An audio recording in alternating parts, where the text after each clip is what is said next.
Hello and welcome to Shopping for the Real You. I am Andrea Pflaumer, the author of Shopping for the Real You, and today I have a very special treat for you. My guest is Brigitte Nioche. Brigitte is the author of 4 books. I know of 3 of them. One of them is called The Sensual Dresser. The other one is called Dress to Impress, which I really love. And she has a brand new book out that I think is a must read, not only for everybody over the age of 50, but really for everybody. It's called Living Well. I'm sorry, Living Longer, Living Well. So welcome, Brigitte Nioche. Thank you. Um, Thank I you. also know that I want to tell you a little bit about her history because Brigitte comes with a great wealth of knowledge, and she is a former model, a former pattern designer and clothing designer. She owned her own boutique, and now she's doing philanthropic work with a wonderful organization in New York called the Bottomless Closet, is it? Yeah, it's a bottomless closet. It's a very funny name, but it's a bottomless closet. But I want you to describe, before we start, I want you to describe to our viewers what that is and what you do there. Basically, we dress women who have gotten an interview and were sent to us by USA Works and New York Helps. And, these are all agencies who help these women who are on welfare and who have no place to live and who live in shelters and so forth. And when they get a job interview, they send to us by these agencies and we dress them. And from head to toe, shoes, bags, everything. And then we do their resume as well. But what the clothes do, more than actually making them just look appropriate and nice, they give them the confidence they need. Most of them have only worn jeans for years, yeah, or have only jeans. They have nothing else, yeah.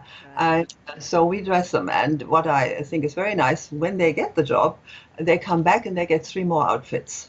Oh, Because, wonderful. it gets them to the first paycheck because, like I said, a lot of them have only what they have on. Yeah. Yeah. And so it's really nice when they walk out and have a big smile on their face and, are ready for the interview. Yeah. So I enjoy doing that, I must say. Yeah. And you're giving them a tutorial on how to dress. So this is Exactly. fantastic. Yeah. Or some say that I've never had anything, I didn't have a coat for years, and so it's very nice that they get a feeling of, and sometimes it's a little difficult because they don't, you see, having always been in jeans, they put on another pair of pants and they say, oh, I don't think this fits. This is because they lose it. They don't have the same look and feeling, you see, to it. But Right. then you have to convince them that it is for a job and it's not, to go down the street and have a pizza. You're right. It's yeah, but Well, it's and as I said to you before, I think anybody who wants to learn about dressing well yeah, should go and watch Brigitte at work in this wonderful organization. yeah. So this is the first of a series of videos we're going to be doing, and today we're going to talk about my favorite topic, and I have told you before, we're talking about shoes, and I admit to having a shoe fetish. So first, I guess the first question we want to know is, how many pairs of shoes do you have or do you need? That's a very tricky question, Yes, it is. And if I can ask you something back, when you say you have a shoe fetish, how does that work? Is it a certain style, or is it just shoes, or what makes it what makes you buy them? I have always loved shoes. I just feel that uh, for my personality type, they really say something. Uh-huh. And if my shoes don't say something that reflects who I am, they feel like an afterthought. Yeah, yeah, So yeah, I'm just my attention always goes to the shoes. I yeah, laughingly say, but it is true that every time the UPS man appears at the door, yeah. my husband rolls his eyes. And this topic will come up in our conversation. I do tell you that I do send a lot of these shoes back when I order them because I do order online a lot, and Yeah. I always try to give away at least one pair of shoes if I buy a new one. That's a good idea. Yeah. Well, since we're going to talk about shoes, I would just like to start off with 2 things. One was my grandmother's idea, who used to say, a woman's look is defined by 2 things, her hair and her shoes. And if you want to catch a man, it was Marilyn Monroe who said, if you want to catch a man, wear high heels. I think that's two, two standard things, you know. I mean, just two thoughts which I always thought were very nice, you know. And I think it makes a difference. It does finish your look. It absolutely does. Yeah. I mean, and some why high heels? What makes high heels? I mean, many women already probably know this, but let's talk about it. What makes high heels sexy looking. it changes the leg. You see, it's not so much the shoe; it makes your leg look better. Yeah, I mean, even I have a girlfriend; she has beautiful legs, really. And but you know, she wears flat shoes too. But the day she comes in high heels, the men really turn around and look at her legs. Yeah, it's amazing. It makes the leg longer. The shape comes out more. Yeah, it just does something for the leg. So that's what I think. And you know, I think also the heel leads the eye up along the leg, and that might be a sexy idea for men, you know. Yeah. I know my friend Dory Jacobson, who's now I think 81, maybe 82, Yeah, she only wears heels and she wears high heels. She wears at yeah, least 3-inch heels. that's amazing. Yeah. Also, she probably never gave it up. You see, That's right. when people keep doing it all the time, then they can do it. Yeah. But when you go in between, and then some people say, "Oh, I can't wear those anymore," that's the end of it. You know. Then they can't go back to it. Their feet become also bigger. You know, they stretch out. Yeah. Which unfortunately, over the years, we all have a size bigger shoe all of a sudden, you know. Yeah, I mean, I that's started right. at 8 and now I'm 9.5, and I say, what happened, you know? Because because I think our feet get bigger with the years because we use them more, we walk more on them, you know. And but if you keep doing it, your friend is very, she must be very good in her heels. She looks great. So uh, now let's say you're not as stable on a high heel. What kind of, but you want to wear heels. What kind of shoes? Oh, those are Yeah. gorgeous. You see, they give the support, you know. I mean, this is still flat if you think Can about you it. lift it up a little bit so we can see it better? Right. There you go. Yeah. Oh, God, those I are that's gorgeous. and but here they're very comfortable, very plain, and then this gives you the support. You see, so if you can't wear heels, go for the wedge. And they are lovely wedge shoes, like you can see, you know, with the patent leather. Some have glitter and lovely styles out there. Yeah, Yeah, and yeah. so and while we're at the shoes, when you wear flats only, which some people do, and that's nothing wrong with that, buy pretty ones. Can you see this one? Yeah, It's beautiful. you know, and it says something. You see, it's not just a flat shoe. That's Yeah, right. it still is a little fancy, and it says something. So, and there are a lot of pretty shoes out there. It's like we have a huge choice at the moment, you know. It's sometimes the choice is sometimes really what tempts you. Yeah, you go in a shoe store, you pass the window, and you think, oh, look at those shoes, and you know that makes you buy sometimes too. Yeah. Now, one of the most important things I think, and I know you talk about this and you write about this, is when to buy shoes and how to buy shoes. So let's Right. talk about that a little bit. Yeah, first of all, I think buying them in the afternoon is a good idea because your feet have already, you know, spread out a bit again. When you get up in the morning, they have shrunk and, you know, everything is kind of smaller if you want. And when you walk all day, you know, your feet swell and so forth and get bigger. So you should buy them if possible in the afternoon. And before you send a pair back, wear them in the afternoon again. I mean, you know, try them to wear them in the afternoon and see how they really are. Yeah. And then when you're in a store and you try them on, try to walk on a hard floor. On carpet, they're all comfortable. You know, I don't know, it seems to cushion the sole and they feel comfortable. And then you get on the street and you think, oh, what happened? You know, did I make a mistake? And once you've worn them on the street, they're not returnable. Yeah. So try and find a spot in the store where there's hardwood floor and walk on that, yeah, a few minutes just to get the feeling of it. Yeah. And so that I think is very important. And uh, the other thing is also don't let the girls say they stretch. They don't stretch. I mean, they do some stretch. For example, suede leather stretches more than leather. Mhm. Yeah, I mean that is definitely a fact. When it's patent leather, they never stretch even the slightest bit. I mean, the patent leather is very hard and it will never stretch. Yeah, the best chance you have that it could stretch is the suede. Yeah. So, but I mean, the best idea is that they're already comfortable when that they don't pinch you anywhere when you buy them. Yeah, That's that's really important. Um, important. you wrote something very interesting in Dress to Impress about what you do with shoes when you first before you wear them. I've never heard of this before, but I'm going to try this, I guess. I tell you, it's not my invention. I read this years and years, a long time ago, somewhere in Europe. Somebody told me, I think. First of all, before you wear a shoe out, always wear them at home first to walk them in.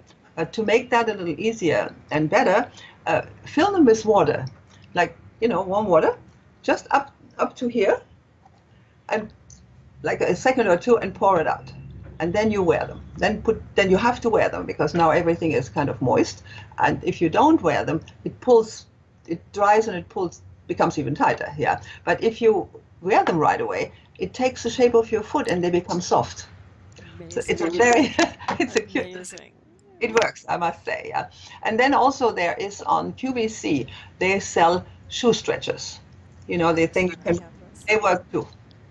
But again, you see, even when I have those, and sometimes when I want to do something, I make those wet too before I put them in the shoe.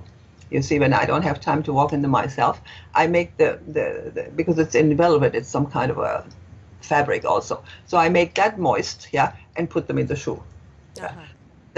that helps too. Yeah. So I know one of the things I always do when I buy a new pair of shoes is I spray them with anti-stain yeah, guard yeah. because I wear a lot of suede shoes. And if you talked something about some product that you can get that preserves suede, or Yeah. I mean, mind you, the spraying is a good idea for leather shoes too, because leather shoes yes, get scratches too. But for the suede, not in the drugstore, but in the shoe repair stores, they have all special products for shoes, and they have sprays for suede, which is beautiful. It makes them like new. Yeah, great, not in the drugstore. You have yeah, these little. You probably right, have in your area these little repair stores. Yeah, and right, they have all kind of products that help your shoe look better. Yeah, right. yeah. So let's talk about different kinds of shoes. So if you're wearing a skirt, for example, Yeah, what do you recommend? What kind of shoe? a pretty one. Yeah, it's a pretty one.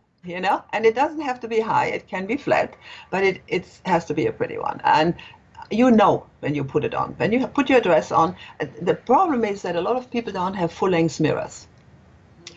Mm, They have. I mean, I did a wardrobe consultation with somebody, and I said, "Where is your mirror?" Oh, she said, "I look in the bathroom." And I said, "How can you look in I the can bathroom? see You your only see shoes. yourself to here. So you have to see it. So when you put your dress on, put the shoes on, and look in the mirror, and you will see it if you like it or not. And if you think this doesn't look so right, it's the wrong shoe, because you know better than you think what looks nice. You really do. Yeah. Now if it has a heel, that always is very nice with a skirt, but they can be flat. But just I would say pretty is really the criteria. Yeah. Because more of your leg is showing. Of the leg is showing, yeah. And then there's another thing, the length of the skirt sometimes has also something to do with how good something looks. There is a point on your leg where if that skirt hits you there, you look like you're staying in a hole. It's too long, yeah. It should hit you, I mean, unless it's a long skirt down to the ankles, then it's a different thing. But it should hit like not more than a little bit than halfway down the calf, and then it looks nice. Yeah, because you need to see a little bit of the leg. But some people have so much showing in, and Yeah, you don't know if it's a short skirt or long skirt, and no shoe helps that really. yeah. So skirt length has something to do with this as well. Yeah, Hmm. Hmm. I would like to mention boots if you don't mind. Oh, please. That's my favorite. I have too many boots. How many pairs you have, you think? I just ordered some more, so I'm not going to count right now. Count that now. But I counted mine. I counted mine before I spoke to you. I have 7 pair of boots. Ah, okay. and and they last forever. Also, boots last. I mean, this is not something that really goes out of That's fashion. The right. style changes a bit, but I have 5 pairs which go up to the knee, and 2 which the short ones for pants, and one of them has heels, and the other one is flat for when it snows. Yeah, but among those boots that you should have a pair of cowboy boots. Cowboy boot, and oh, by the way, cowboy boots look great with a skirt. I mean, if you have a pair of cowboy boots on a skirt, that looks fantastic. Yeah, and they look young. They give without looking too young. I mean, you're not trying to look young when you wear cowboy boots. Yeah, but they give a very nice look, a very nice feeling. And you know, they come in black, they come in brown, they come, and I don't. I think the basic ones are the best. When they have rhinestones and stuff, that that's for. I Well, always say if you're a country and western star, you that's can wear the those. business, I call that, you know.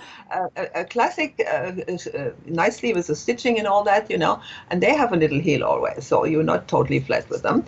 And they look great. They really look great. And you can have, I have a brown pair and a black pair, yeah. And so they can go with anything I wear, and they're comfortable. I always get a compliment on it. You can put your pants in, you know, you can put the jeans in, and we wear a lot of jeans. Everybody does. So they look great with jeans. So cowboy boots are a must. So if you're an older woman, let's say you don't want to show the skin on your legs because you have varicose veins or But something, but you want to wear cowboy boots and a skirt, yeah, you just wear dark stockings. you just make sure the skirt hits the top of the cowboy boot. Oh, That, okay. because what I don't think is very, I mean, visually it's very nice when there is a space between the boot and the skirt. Ah, Because it's nothing. What you're trying to show, you know. So if the skirt hits the top of the boot, then it's a complete look, you know. And when you see pictures of these cowgirls, for example, it's always the case. They have these very nice skirts, you know, and which are just at the level. I mean, which are just hit the boot, and it looks lovely. Yeah. wonderful. Oh, that is so great. Well, this has been wonderful and delightful and informative. I want to ask one question too. We talked earlier, but I forgot to ask you about this. For sandals, uh, is there any recommendation about sandals? Because in the summertime, we just, Yeah. don't always want to cover our feet. No, I have one rule for myself, but I think it would be good if more people maybe did this. I like a strap in the back. I don't like when, you know, you just slip in and then the whole heel is exposed, you know. And heels are not the prettiest thing in the world, you know. They're really not. And with some people, they're really not.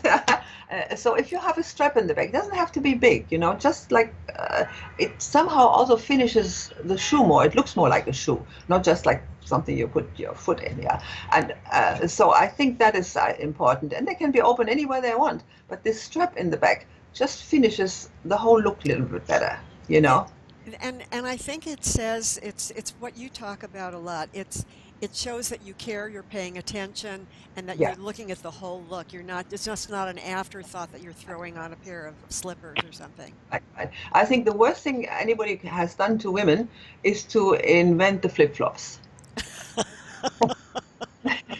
The flip-flops belong to the beach or in a garden or on a patio or something. But you know, there was even a few years ago, young girls they wore it to the White House. You know, they got pulled up on it, by the way. But I mean, in the summer, it's everywhere, Right. everywhere, and it's very bad for your legs. You know, they're totally flat, and the doctors warn against them. They say don't wear these flip-flops. You need something to support your foot. Yeah.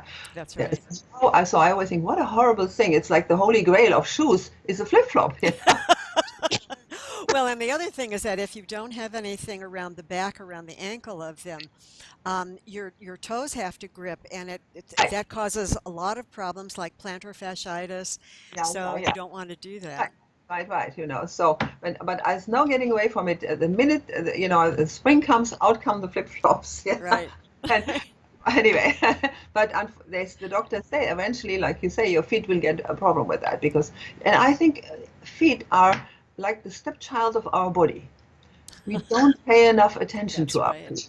And That's my right. God, we need them. I mean, we need them so much, you know. And you hear people saying, my feet this and my feet that. We need to take care of them. Yeah.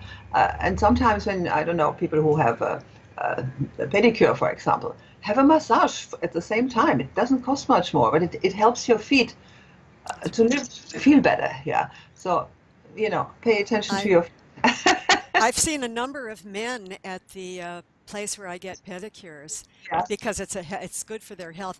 And that reminds me of one other thing I wanted to recommend a website to our viewers. Kirsten Borank has a website called Barking Dog Shoes. She herself has rheumatoid arthritis, and so she didn't want to give up pretty shoes. So Yeah. the whole website is devoted to finding pretty shoes that are comfortable. So there's no excuse.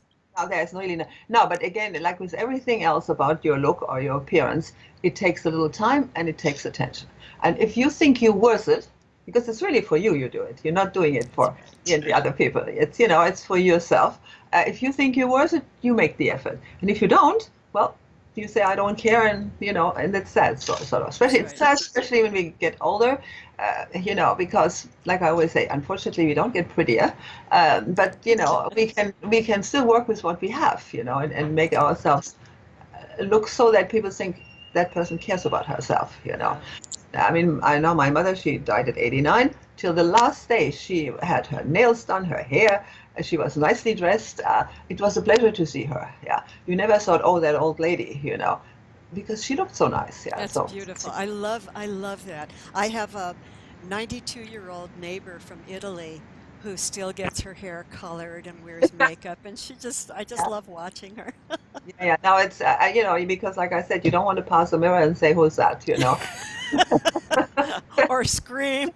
Us him, but it does take a little effort and a little attention also. But everything in life does. So why That's right. can't we include ourselves in this process? Exactly. Look, Exactly. yeah, yeah. Well, that's wonderful. Brigitte Nioche, the book is called Living Longer, Living Well. And our next episode, we're going to talk about an extremely important subject. We're going to talk about makeup and self-care. Yeah. Care versus makeup and dressing. Yeah, because that will be very interesting, I think. Wonderful. Talk Thank about you that. so much for joining us today. And thank you for watching on Shopping for the Real You. And we'll see you again soon. Okay, thank you very much. Thank Bye you. bye. Bye.